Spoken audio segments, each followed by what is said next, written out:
Hello everyone, welcome back to another card combo show with me, Chocobilly, and this week we are looking at Man in Black from Opus 21. So there is an older Man in Black from like Opus 19, I think it is. He was a very good card, but quite different, well, kind of different to this Man in Black. So he's a full CP AK Lightning Forward with the text, you cannot play Man in Black or card named Golbez whilst in control of either character. Spoilers. At the beginning of the attack phase during each player's turn, choose up to 2 forwards opponent controls. If your opponent doesn't pay 3, they gain this forward cannot attack or block until the end of the turn, and damage 5, he gains plus 2000 power. So it's a really useful effect because it applies both in your opponent's and your turn, and 3 is a pretty significant amount to have to pay as well. Thankfully it's not 3 per forward, otherwise that would suck, but still having to pay 3 for 2 forwards is nice, or not nice for your opponent. It's also choose up to 2 forwards, which is great because it's not limited, so it means it still triggers if your opponent only has 1 forward, or your opponent can have 2 forwards and you can choose only 1 forward, which is good. Yeah, it's not attack or block. Applies in your attack phase, their attack phase, whatever. So first up we have, and there's going to be some pretty obvious ones here, but Arcanist. So pay 2 ice and dull, select one number, all forwards of that cost cannot attack this turn. So you can use Man in Black to choose maybe some of the odd numbered forwards that your opponent controls, and then you can use Arcanist to maybe target the forwards of a more commonly occurring number. So for example, let's say your opponent has played Warrior of Light and has played a buttload of 3 costs onto the field. Man in Black can target the Warrior of Light. Arcanist can make it so the 3 costs can't attack. So there's a means and a way there to stop things from rushing you down. Yeah. Bartendless. So when Bartendless enters the field, I don't care about that, at the end of each of your opponent's turns, dull and freeze all the active backups your opponent controls. So with something like Man in Black on the field, your opponent's obviously, if they can't get rid of him, going to have to accommodate the fact that he's probably going to be maybe pushing through some points of damage, or actually paying for his effects so their forwards can block. However, if you have Bartendless on the field, it means that, you know, if they wanted to pay through backups, those forwards will go dull and frozen if they leave them active. So either they have a means of reactivating their backups on your turn, or they have to pay entirely out of hand, which really sucks for them. Now, Scale Toad with Bartendless and Man in Black is a disgusting little combo, because obviously your opponent will go to pass their turn. If they have more than 1 card in hand, they have to discard a card. But if they have any active backups, Bartendless will dull and freeze them. But they will probably have to pay for Man in Black's effect on their turn, or on your turn, sorry. So yeah, you're going to end up basically ruining their hand whilst also dull and freezing all their backups. And like I said, if they can't get rid of Man in Black, Bartendless, or Scale Toad, they're going to have a horrible time having to put up with just lots of attacks coming through. Now, Furion, and I realise at this point this is just like, oh, look, I won the game. If you've got Bartendless, Man in Black, Scale Toad, and Furion all on the field at the same time with their effects all going off, you're in a pretty good position. But obviously making it so that your opponent basically can't block, and then having something like Furion, which is like, I'm going to hit you twice, or deal 2 points of damage, you know, whatever card it might be, then yeah, your opponent's just in a nasty position. So having something like Furion, Bartendless, Man in Black, and Scale Toad, if your opponent, say, finishes their turn with some frozen backups, and maybe 3 cards in hand, they discard one of those cards, they'll probably be forced to, you know, discard 2 cards from hand. Adia, how do you say this character's name? Like, just out of curiosity, when I was a kid I always used to call her Adia, but now it's Idea, Edie? Obviously it's not, I hope it's not that last one, but yeah, just never really thought about it until I, considered all different pronunciations. Anyway, forwards, of course, 5 or more cannot block. Nice and simple, means that, well, it says what it does on the tin. It does what it says on the tin, even. So it means you have less targets to have to choose a Man in Black, so you can just stop all your opponent's forwards from being able to block one way or another. Cockatrice, similar sort of thing. Choose one forward during this turn, it cannot attack or block. If it is ult damage, the damage comes 0 instead. So on one hand, it's actually quite a nice ability for Man in Black. If he does block or does take some damage, you can potentially save him that way. Or your opponent pays 3 to make it so that they have a forward that can attack, and then you cast Cockatrice so it can't attack anyway. Now, there are cards like Flandit, where you can dull, choose a forward. If your opponent doesn't pay 1, it can't attack this turn, or attack or block this turn. But that's telegraphed, and your opponent can really easily see that. So maybe having something like Cockatrice, where your opponent's like, right, I'm going to pay the 3 and then attack you. They go to attack, and then you cast Cockatrice anyway. Yes, you are paying more for the Cockatrice, because it's not a reusable ability, but it means that your opponent's far more likely to actually make the payment without accounting for the fact that they can't attack. So you completely screw up their plans. If they see a Flounder on the field, they're like, right, I'm going to have to adjust my game plan now, and they can plan for something like that. They can't plan for what was in your hand and they don't know about. Wacky the Phantasm. This is a horrible one. So let's say hypothetically your opponent is in a situation where they can't really pay, or they don't want to make the payments for mana and black. So rather than just, you know, making the payments for the forwards on their field, they'll just play more forwards. However, Wacky the Phantasm, any forwards that they play onto the field then enter the field dull. And remember, this is one of the few ways that you can get around cards like Gudon or the old school guy, you know, forwards that state that they cannot become dull due to your opponent's summons abilities. They aren't becoming dull due to the summon ability, they're just entering dull. Wacky is replacing a part of the rule, effectively a replacement effect. So it is changing the way that the game operates. So much like how backups enter the field dull, now forwards enter the field dull when you control Wacky. So maybe rather than paying the 3 to pay for mana and black's effect, your opponent's more likely just to play more forwards, right? If they have to pay 3, just play a forward instead. And yeah, mana and black only chooses up to 2 forwards, so if they can play a 3rd forward, just do that instead. But with Wacky the Phantasm, it means that regardless if they want to play things, it still enters the field dull, which means that you ultimately gain another turn of being able to push through with things as well. So they might want to be able to flood the field rather than just paying 3, which obviously could be playing into a board wipe. But, you know, at the end of the day, being able to make it so that your opponent can't even play things onto the field to be able to block instead is a pretty powerful tool. So yeah, having Wacky the Phantasm and mana and black completely screw with your opponent's plans to be able to block and attack is very nice. Yeah, make sure to like and subscribe to the videos. It really makes a massive difference to the channel. The more people that like these videos, the more people that subscribe, the more people will actually see these videos and then watch it. And the more people that we have coming through to the channel, the more of this content I can actually dedicate my time to and making. And yeah, there are so many different videos I want to make in this channel. You know, there's a cards I'd like to see video. There are you know, doing card breakdowns of why cards have that effect or have their effects canonically. You know, like, why does Mana Black have this effect? What does this actually have to do with his character and his story from the games? So yeah, I want to be able to do more of those, but at the moment I can't. So being able to actually turn this into more of a living and be able to do more with this would be a dream come true, really. So yeah, like, subscribe, it's just a click of a button, and it really, really helps the channel. Cecil, right. So yeah, I mean, theoretically, you could just be in mono Earth, play Cecil, which you can then put into the break zone to then play this or such, and play the Cecil to then play Mana Black onto the field. So yeah, that's quite hilarious. But also, you know, both of these cards are ultimately tax cards. Completely different elements, but still really effective. And Cecil playing Mana Black onto the field will gain Cecil's effect of reactivating 2 characters as well, which is, again, really, really useful. Being able to effectively make Cecil only a 3 CP forward. But then your opponent wants to get rid of Mana Black. They have to pay the 2 for the effects. They also want to be able to attack or block. Maybe that's how they're going to try and kill Mana Black. They want to attack with something like Squall, Fire Squall, to deal 4k to the board and then add something onto the stack. They have to pay the 3 for Mana Black. They then want to, I don't know, finish something off with a summon, have to pay the 2 off of Cecil. And yeah, just making all these additional payments, which makes it very hard for your opponent to actually be able to kill things. Then you can just throw Unsanganashi into the mix and make it so that, yeah, they can pay the 2 for Cecil, but then you can just make it so that Mana Black can't be targeted anyway. Now, obviously, earlier I mentioned about not using Flandit and instead using Cockatrice. But yeah, Unsanganashi's a fine option. He's a lot more vulnerable these days. But yeah, ultimately the idea is just having some way of your opponent having to pay the 2 for Cecil's effect, and then cancelling the effect they've played anyway. So, you know, they attack with something, they want to deal damage to your board.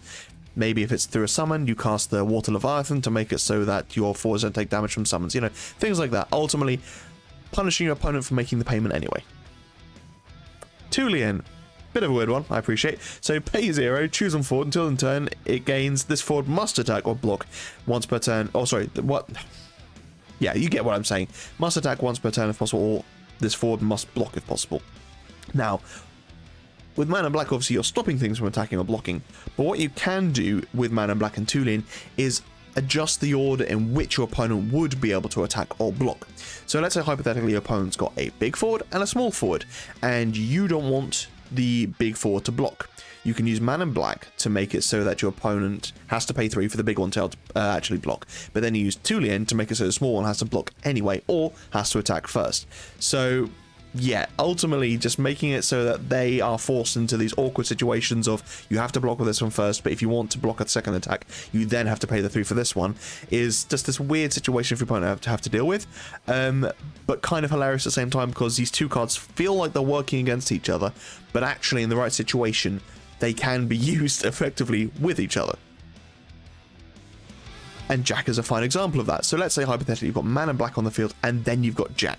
So your opponent's got a big forward, they've got a small forward. You make it so the big forward, they have to pay 3 to have to block. You then use Tulin to make it so that the other forward, the small forward, then has to block.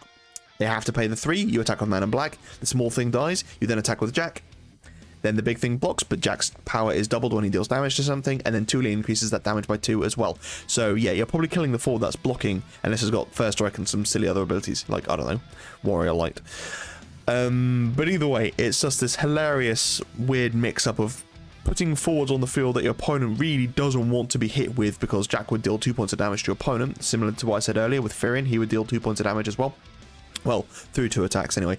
But yeah, adjusting the order that your opponent can block in, using stuff like Man in Black and Tulin is kind of funny when you put these 2 cards together, and then stuff like Jack as well.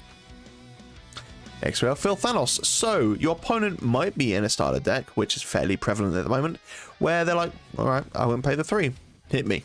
I'll deal you, I'll kill your forwards with my EX bursts, which is disgusting.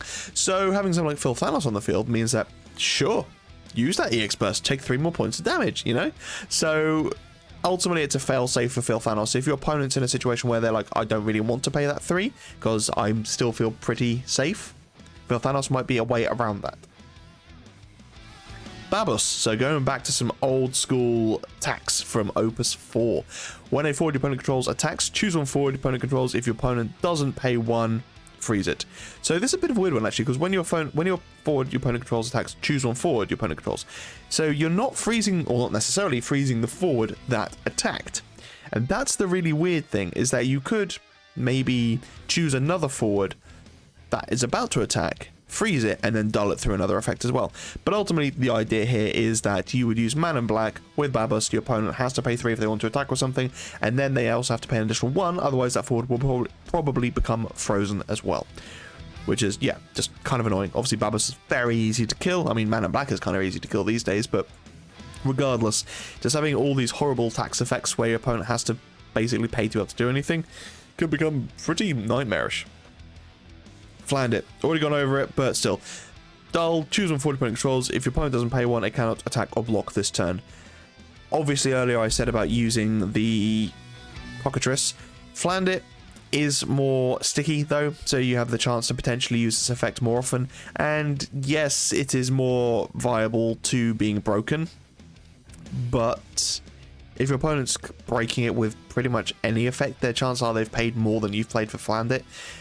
And even if Flander gets a couple of effects off, because you can play onto the field and then immediately use it, it might still be worth it. And you can have a few Flanders on the field as well, so your opponent wants to attack with stuff, you've got 3 Flanders and a Man in Black. They're going to have to pay a lot to be able to attack or block with anything. Garuda. Now, if your opponent's already, got a pretty wide field, maybe you warp Garuda, or you can see that your opponent's going to go wide pretty soon. Maybe there is something like Vikings, who knows.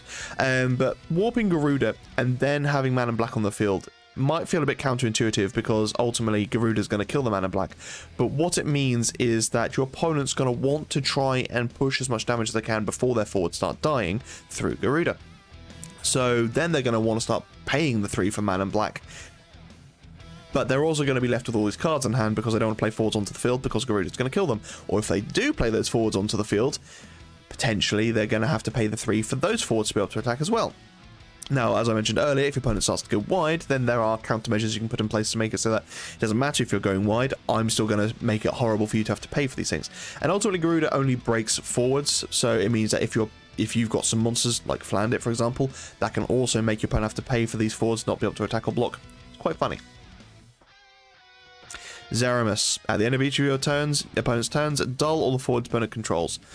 So yeah, obviously your opponent's not going to have any blockers, so Man in Black's kind of useless at that point. However, it means that your opponent will want to attack with them on their turn. That Man in Black makes them pay 3. So basically your opponent is forced into a situation where either they can reactivate their forwards on their turn, or sorry, on your turn, or they make the payments to attack with Mana Black. Now, again, obviously Mana Black only stops up to 2 forwards, so they could have 3 forwards and then attack with the one that you didn't choose Mana Black, but still, having all these things on the field which are freezing things out, dulling things out, and then ultimately, if your opponent doesn't attack with stuff, dulling out of the way anyway, is quite nice. And it also kind of gives the game away a little bit. Let's say hypothetically your opponent's in wind, or water actually, because water's got some activated effects as well. It kind of gives the game away. If you go to combat and your opponent does pay the 3 to be able to block with something, you then know that they're going to be able to block with it, and that they are probably planning to block with it. So then maybe you won't attack because, you know, you don't want your forwards to die on the attack. Matthias the Corrupt. Choose one blocking forward, break it. They pay the 3, they block. You cast 1, it breaks anyway. So yeah, again, punishing your opponent for paying the 3 and Mana Black's effect. Lightning. So, kind of off the back of the Scaletoad stuff earlier. Again, punishing your opponent for having the having paid for Mana Black's effect. So maybe frozen out their backups, maybe they're paying from hand. They've got 1 backup and a card in hand. Let's say hypothetically you use Unalesca, make your opponent discard a card. You then go to combat. They then discard a card from hand and pay the 1 for Mana Black to be able to make it so that a couple of things can block. You then play Lightning onto the field. Turns out neither of you have a card. Pass turn, take a point of damage anyway. So it's punishing your opponent whilst also giving you more power, because Lightning is obviously a super powerful card. But then also being able to deal that point of damage passively without actually having to attack is also horrible for your opponent to have to consider, because, you know, if you're an Ice and Lightning, you're able to haste them down, but also able to attack their hand whilst also dulling their stuff out, but then also taxing them as well with Mana Black is just this horrible situation. Matthias FFTA. So, I mean, they use all their backups. You cast Matthias, dull and freeze all their backups. Now, if they want to pay for Mana Black's effect, they have to discard from hand. If you've got Scaletoad on the field, they will not be able to keep one of those cards at the end of their turn, provided they have more than 1 card. So they might forget that, pass turn with 2 cards in hand, discard a card, they now can't play for Mana Black's effect. Terra. Oh yeah, Terra is a really good card with Matthias as well, because when you cast summon, choose up to 1 forward and up to 1 backup. Dull or freeze the former, or dull and freeze the latter. So don't really care so much about the forwards. It's actually, let's say hypothetically your opponent has 4 backups, they've left 1 open and the other 3 are dull. You cast Matthias to freeze all the backups. You then use Terra to dull that 1 active backup, and it goes dull, then frozen through Matthias. They now have to play entirely out of hand for Mana Black. Cecil, obviously Mana Black is a 4 character. You can protect him from abilities using Cecil's effect, as well as making him slightly bigger as well. Obviously playing Mana Black onto the field with in control of Cecil means you gain a crystal off of it as well. But yeah, just a nice little bit of synergy with 4, and, you know, traditionally 4 decks don't run much Lightning, which is understandable because there's a limited amount of 4 synergy within the within Lightning's element. But still, it doesn't mean to say that you shouldn't do it, and I think actually running this Cecil and this Mana Black is quite nice, because making this Mana Black hard to get rid of is really useful, because he's a horrible effect to have, or not permanently there, but there a lot of the time. And Cecil himself is kind of annoying to deal with, as well as the fact that he has a really cheap, really effective S ability. And then finally, Old Marsh. Paradise. Take 1 more turn off this one. At the end of that turn, you lose the game. You make your opponent pay 3 for the first turn, and then have to pay 3 again for the second turn. Again, if you're in something like Ice and Lightning, where you're attacking your opponent's hand and they have no hand, you've frozen out all their backups, S, Paradise, you now get to take another turn. Everything is dull, everything is frozen out. They cannot use Mana Black to maybe try and get some blocks through. Hopefully you just push through enough points of damage to kill your opponent. And when you've got things like potentially Firion and Jack on the field, where they'll be dealing multiple points of damage, and you're in Lightning, so you can haste, who knows, maybe you win with a Paradise S. And that is Man in Black. I really like this card. He is such an annoying card to deal with. Lightning in the past couple of sets got some really annoying forwards. Man in Black, the Emperor as well, are just these 2 really annoying cards that are, you know, effective. Well, they are just Tax. And Tax hasn't seen many good things in like the past, well, ever. Tax has never really been that important. The best Tax card was the Cecil, the Wind Cecil that I showed you earlier. And to be honest, that wasn't even really his best effect. The best effect was being able to play a 4-cost onto the field. But then having that on top of it was just superb. So yeah, having all these weird tax effects on just generally decent cards as well is really nice. So for example, the Emperor, if it was just your opponent has to pay 2 additional for their action abilities, it's alright, but probably wouldn't get played. However, the fact that he plays himself back onto the field when he dies, that's pretty good. And yeah, like I said, with Mana Black, having him just stuck there, paying 3, but then also potentially becoming a 10k, utilizing the fact that he's a 4 forward, it can go quite well. And being in an element like lightning as well, I think is very beneficial, because you can accelerate so quickly and just all of a sudden have, it's like 5 forwards that can all start attacking. If you're Ilio on the field, use a Shield S, and all of a sudden you've got stupid amounts of things that can attack, and your opponent now has to also pay 3 to make it so that 2 forwards can block. That might not be something they considered that quickly. But yeah, I really like Man in Black. What kind of decks have you guys put him in? Because he works so well in so many different decks. I quite like him in Dragoons at the moment. But, you know, it's a good card that fits in so many different decks. Anyway, thank you so much for watching, guys. Stay safe, be lucky, and I will see you in the next video.